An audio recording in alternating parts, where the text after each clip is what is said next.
this Wednesday night, defying Buy American, Canada's proposal to purchase new surveillance aircraft from Sweden instead of the U.S. It would be perfect for an Arctic environment. What the fleet is capable of and how Canadian companies could help manufacture.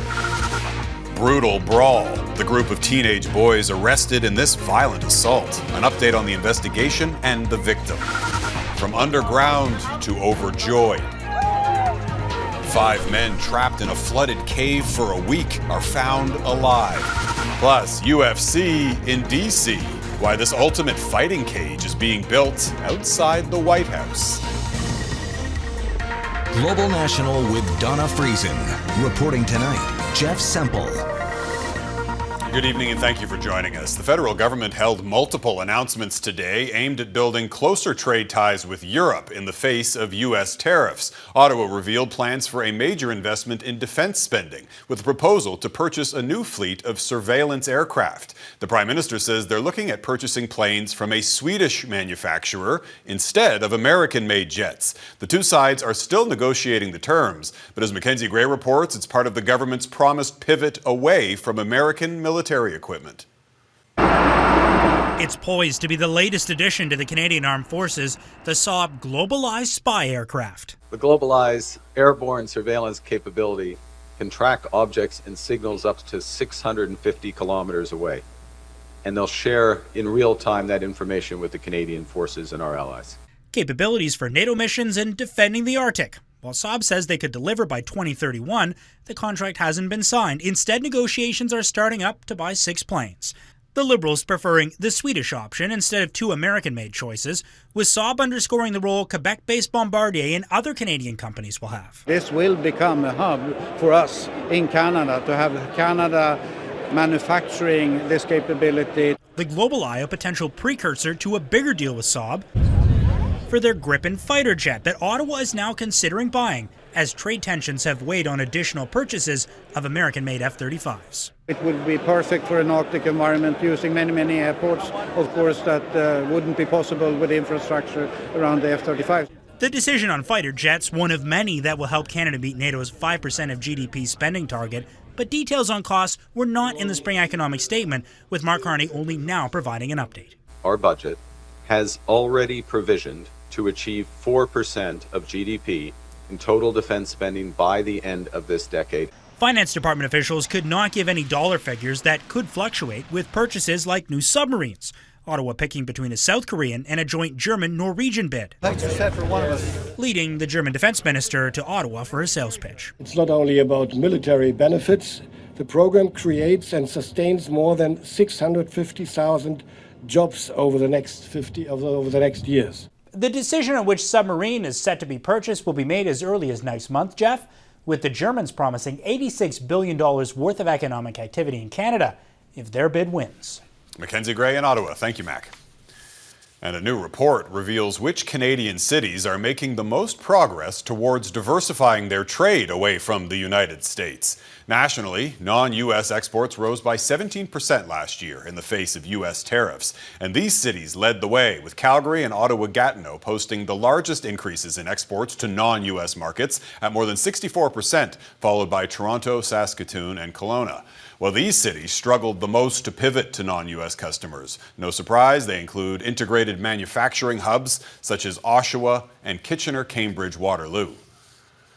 And there was another agreement today forging closer ties with Europe. Germany signed a non-binding deal to purchase 1 million tons of liquefied natural gas per year from a proposed export terminal in northern BC. Both countries are looking to diversify, with Germany securing alternatives to Russian gas. But as Jillian Piper reports, the plan has several hurdles ahead. Spirits are high in BC with a new landmark energy deal. This contract represents the first agreement that we see long-term, low-carbon LNG from Canada being shipped to our allies in Europe.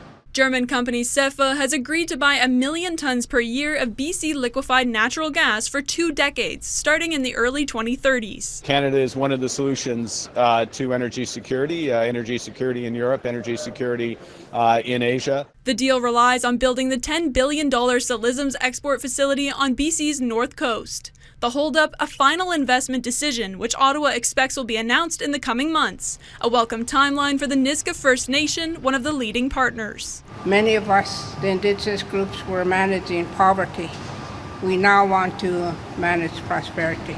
But prosperity may come at a cost. 2 BC First Nations are challenging the project in court, and environmentalists argue the government's claims of low-emissions LNG are just lip service. Liquefied natural gas often gets touted as this clean fuel or as a transition fuel, but we know that it's just as dirty as traditional oil and gas. The Conservative leader also taking issue with the proposed route from northern BC through the Panama Canal to Germany. We could have simply delivered the gas from eastern Canada, where there were 3 terminals that the Liberals have killed. A criticism the energy minister dismissed. It's much cheaper to move LNG over water in a tanker than it is to pay tolls to ship it all across the country.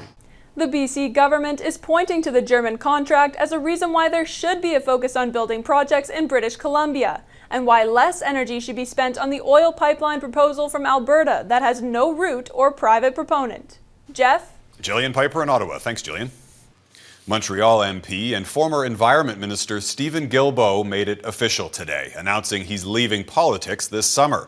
Guilbeault led many of Prime Minister Justin Trudeau's climate policies. That angered many in the West, but Guilbeault remained popular in Quebec and among climate activists. His departure had been expected since he quit Prime Minister Mark Carney's cabinet back in November. David Akin reports on what it means for the Liberal Party and Carney's razor-thin majority government. Steven Guilbeault will depart politics without bitterness. You're feeling okay? Yeah, I'm feeling at peace. And on good terms with the man who undid almost every environment policy Guilbeault had worked on under Justin Trudeau. These 7 years, intense, demanding, and deeply meaningful, have been among the most formative of my life. I leave proud of what we have accomplished together. I wish him all the best, and I'm sure in some way, shape, or form we'll have an opportunity to continue to work together. Guilbeault will end his parliamentary career as a Liberal and will not vacate his seat until Parliament rises for the summer, thus causing the least political disruption for the Liberals. His resignation does not threaten Carney's slim majority, and it is not seen as the first step in a caucus rebellion. Instead, Guilbeault's departure is the final break between Trudeau-era energy and climate policies in favor of Carney's more pro-development policies. We see a constant effort to roll back environmental protections and climate action. No wonder Steven Guilbeault is leaving this place. I am heartbroken that he is. But the current environment minister pushed back. I and this entire team of people in the Liberal benches fight every day against climate change. We fight for good, strong climate policy that is unifying, pragmatic, and it will work. And yet, Carney's Liberal Party does appear to have tilted. The last MP to join Carney's caucus was floor crosser Marilyn Gladue, a social conservative and former petrochemical engineer who represents refinery-rich Sarnia, Ontario. Now, the first MP to quit Carney's caucus over policy is a former Greenpeace campaigner from downtown Montreal, Steven Guilbeault. Jeff. David Akin in Ottawa. Thanks, David. 13 teenagers have been arrested after a massive brawl on Montreal's South Shore. Investigators have now released a video and a warning these images are disturbing. The footage appears to show several teens kicking and hitting another youth, and at one point a suspect can be seen striking the teen with a large object. Investigators say this fight happened back in April. A 15-year-old boy was taken to hospital. The boys arrested are all 15 and 16 years old. We shared the video to support the investigation and to encourage witnesses to come forward. Public cooperation is essential in cases like this. It also reinforces a clear message. This type of violence will not be tolerated. Police say the teens could face several charges, including armed assault. And the Montreal Police Hate Crimes Unit is now investigating after a pro-Palestinian rally was held over the weekend. Protesters staged a mock hanging using effigies of U.S. President Donald Trump and Israeli leaders, one of whom was wearing a kippah, the traditional Jewish head covering. The video was shared online, sparking public outcry. As Phil Carpenter reports, the organizers of the protest are now responding. During a demonstration in support of Palestinians Sunday in downtown Montreal, effigies of what appears to be 3 men are shown being hanged. Video was posted to social media and has brought condemnation. We need to address the issue of having protests because it's a democratic right, but do it in a way that is respectful. Members of Montreal's Jewish community say they felt targeted given that one of the figures being hanged was wearing a kippah. That's how the Jewish community felt, despite what the context may or may not have been. In a statement to Global News, the group behind the protest, Montreal for Palestine, says the mock hanging was in no way meant to target the Jewish community in Montreal, saying the effigies displayed during the demonstration were directed specifically at political figures Benjamin Netanyahu, Itamar Ben-Gvir and Donald Trump. This symbolic and non-violent act of expression was aimed at the political architects and cheerleaders of brutal policies against Palestinians. Still, the incident has caught the attention of Montreal police. I'm happy that the Montreal police is conducting a full investigation on that. Completely unacceptable. A police service spokesperson confirms that their hate crimes unit is investigating. This is at least the second time this month in Montreal that there has been a mock execution of a politician. During a pro-union rally 3 weeks ago, protesters carried out a mock execution of Quebec Labour Minister Jean Boulet. Police are still investigating. One legal expert isn't surprised that there is a hate crimes investigation in the latest incident, since, he points out, a reasonable person could think that the group was targeted. He also thinks charges could be avoided if a prosecutor thinks protesters genuinely believe that they are speaking out against an injustice. They're entitled to do that if they reasonably believe that what they're saying is true and that they feel that there should be a proper public discourse about the issue. He argues that's the conundrum police and prosecutors will have to contend with. Phil Carpenter, Global News, Montreal. Israel's military has stepped up its bombing campaign of southern Lebanon after ordering residents to leave. Israeli strikes pounded the outskirts of Tyre, one of Lebanon's largest cities. Israel declared the area a combat zone as it attacks the headquarters of Hezbollah, the Iran-backed militant group. Israel's defense forces have now issued 9 warnings in the past 24 hours, fueling fears of a major escalation of violence. Lebanese officials say around 3,000 people have already been killed, mostly civilians, since the fighting erupted in March. U.S. President Donald Trump says he's not yet satisfied with a potential peace deal with Iran. The White House is dismissing reports from Iranian state media that claimed a so-called memorandum of understanding had been agreed. There are also reports that Iran and Oman want to assert joint control over the Strait of Hormuz. During a cabinet meeting today, Trump said any deal will require that international waterway to completely reopen to maritime traffic.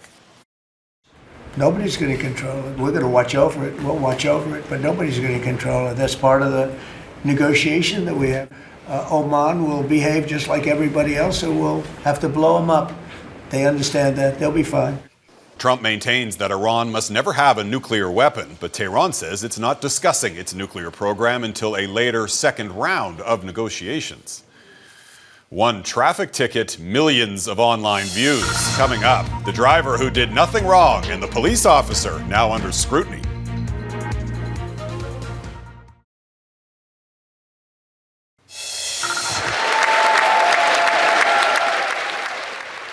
Canada's Olympians and Paralympians from the Milano Cortina Winter Games were honored in the nation's capital today. They received a standing ovation from MPs in the House of Commons and got the chance to discuss their experience competing for Canada.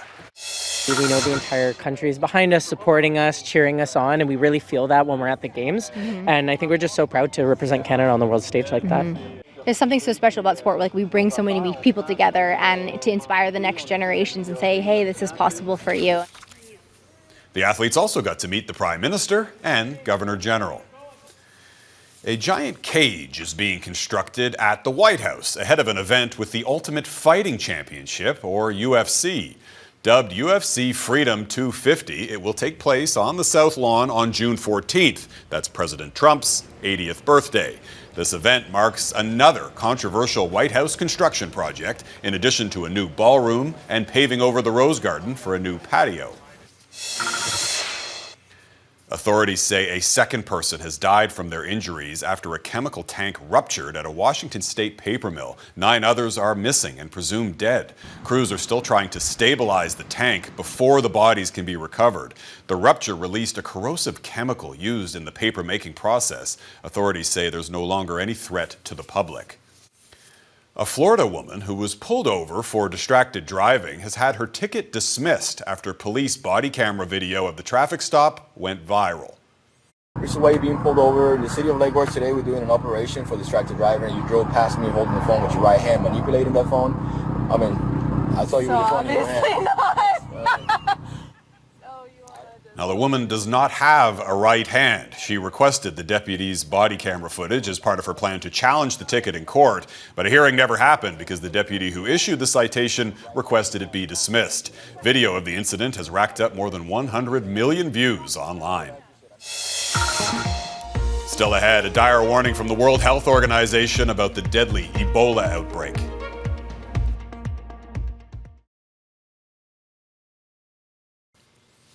Italy's highest court has ruled that businesses such as hotels and restaurants can refuse to serve tap water. The decision is in response to a tourist complaint against a luxury hotel that refused to serve her tap water during meals. She was instead offered mineral water at $11 per bottle. And you can bet tourists and locals alike are thirsty this week. Europe is in the middle of a record-breaking heat wave. Italy experienced the brunt of the scorching temperatures, which climbed as high as 42 degrees. 16 cities are now under an orange alert, warning of potential health risks for vulnerable people. Uganda has now closed its border with the Democratic Republic of the Congo to try and contain the region's deadly Ebola outbreak. There have been at least 220 suspected deaths in the DRC. The World Health Organization says the country is facing a catastrophic collision of disease and conflict. As Redmond Shannon reports, aid groups say their efforts are being hampered by recent cuts to foreign aid. Eid al-Adha, Islam's feast of sacrifice. In the east of the Democratic Republic of the Congo, there is more sacrifice this year. Prayer gatherings in stadiums are cancelled, with worshippers sticking to their local mosques. Many observing hygiene protocols. Normally we greet with a handshake or a hug, but this year there is none of that, says this man. However, in many areas affected by the Ebola outbreak, misinformation and suspicion toward authorities are serious issues.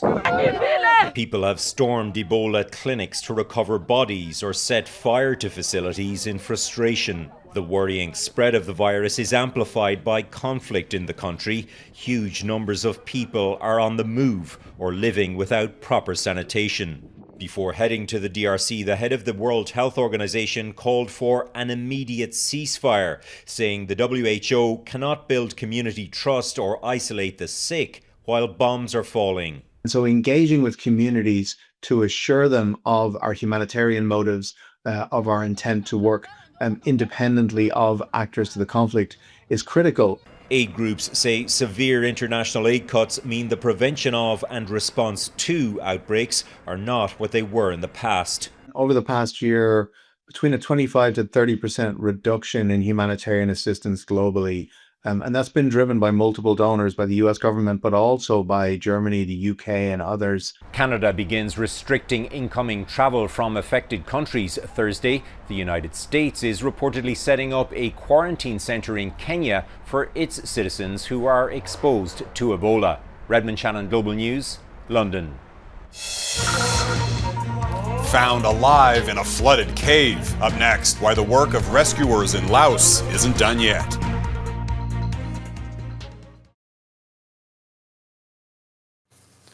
Emotional scenes today in Laos. 5 villagers trapped in a flooded cave for over a week were found alive deep underground. 2 others are still missing. The cave is in a remote area with challenging terrain. Mike Armstrong reports on the extraordinary rescue effort. This was the moment 5 trapped villagers were found. There were wide smiles as well as tears.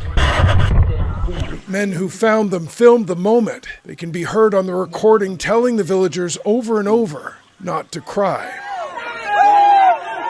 Outside the cave, a different reaction. About 100 people have been working for days at the site, hoping for the news they got Wednesday. The head of the operation says the men were found at about 4:30 in the afternoon local time, but that the search continues for the 2 men still missing. Now, the conditions in the cave are dangerous, bordering on nightmarish. The network underground is described as being like a flooded maze, and there's barely any visibility in the thick brown water. Divers have to feel their way around. The collapse risks are high because you're constantly touching the roof. Mikko Pasi is a Finnish cave diver. He was there when the men were found. Getting to them through the cave was tight, he says. Divers had to remove their oxygen tanks at points because they had to pass through spots as small as 60 centimeters across, barely wide enough for just their shoulders. If there's somebody in front of you, you're stuck. And there's no way to turn around until you hit the next chamber, which can be 100 meters forward. Now, the villagers went into the cave May 19th. They're basically amateur miners looking for gold deposits despite the danger and warnings from authorities. They were trapped about 300 meters in when heavy rain flooded the cave entrance behind them. After what Pasi calls the brief relief of finding the men, the task now turns to extricating them. If it all seems unlikely, he posted on social media Wednesday saying those who say it can't be done shouldn't interrupt the people doing it. Mike Armstrong, Global News, Montreal. And that is Global National for this Wednesday night. I'm Jeff Semple. Tonight's Your Canada is the Blue Nose 2 ship in Lunenburg, Nova Scotia. We love seeing Your Canada, so please email your photos to globalnational@globalnews.ca. Thanks for watching. Hope to see you back here again tomorrow. Have a great night.